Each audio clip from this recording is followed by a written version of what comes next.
ស្រីបងប្អូនទាំងអស់គ្នាយើងជួបគ្នាទីនេះយើងបន្តធ្វើលំហាត់ជាមួយខ្ញុំបន្តទៀតចារោពហុគុណរួមតូចបំផុតកាលណារោពហុគុណរួមតូចបំផុតយើងត្រូវឆ្លងកាត់តួចែករួមធំបំផុតអូខេហើយយើងកុំឲ្យខាត់ពេលយូរយើងចាប់ដើមអញ្ចឹងយើងដូចខ្ញុំបានតាក់តាំងហើយចាប់ដើមទី1គឺមាន10ទី2 15ទី3 20 25ចា10 15 25ចាអញ្ចឹងយើងរោមុននឹងរោពហុគុណរួមតូចបំផុតឃើញយើងត្រូវរោតួចែករួមធំបំផុតសិនចាអញ្ចឹងយើងមើល10និង15ហើយនឹង20 25ចាយើងត្រូវចែកនឹងប្រមាណចាអញ្ចឹងយើងចែកនឹង5មកព្រោះនេះ10ហើយនេះ5 15 25អញ្ចឹងយើងដាក់5តែម្ដងចែកអញ្ចឹង10ចែកនឹង5យើងបាន2 5ដង10 10សង10អស់ចាយើងដាក់ផលចែក2ចា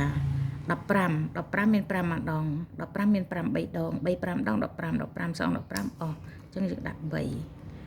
ដាក់នៅកន្លែងផលចែកយើងដាក់នៅកន្លែងតុងរាយគឺតាមខ្ទង់មួយចា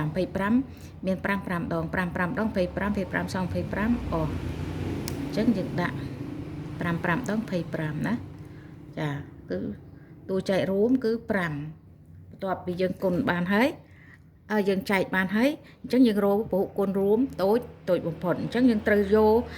តួចែករួមធំបំផុតនេះយកមកគុណជាមួយនឹងផលចែករវាង10 15និង25នេះអូខេឥឡូវយើងគុណ5 ដងយើងបាន25អញ្ចឹងយើងដាក់25នៅខាងដើមនេះមកទៅសម្អាត5នេះមកតបមកទៀតយើងយក25គុណនឹង3គុណនឹង3ហើយឃើញប្រហែលយកមកគុណនឹង2នេះទៀតអញ្ចឹងយើងមើលអញ្ចឹងយើងអានេះវាបាន2ខ្ទង់ហើយអញ្ចឹងយើងគុណមក3 2ដង3 2ដង0.6អញ្ចឹងយើងដាក់6នៅក្នុងនេះសិនមកយើងខ្ចីសិនមកបន្ទាប់មកយើងរកទីតាំងធម្មតាអញ្ចឹងតួគុណទី1វាមាន2ខ្ទង់តួគុណទី2មាន1ខ្ទង់បូកនឹងខ្ទង់ក្បាច់1យើងបាន4 1 2 3 4អញ្ចឹងយើងដាក់6នៅក្នុងខ្ទង់ទី4ចាបន្ទាប់មកយើងគុណធម្មតាមក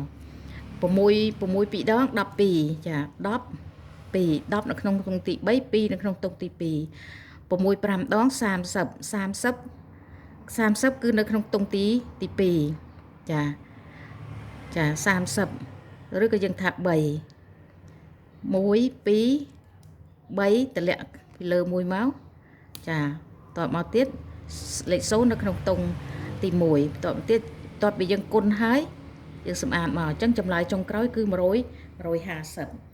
អញ្ចឹងពហុគុណរួមតូចបំផុតនៃ10 15 25គឺ150អូខេអរគុណច្រើនបងប្អូនទាំងអស់គ្នា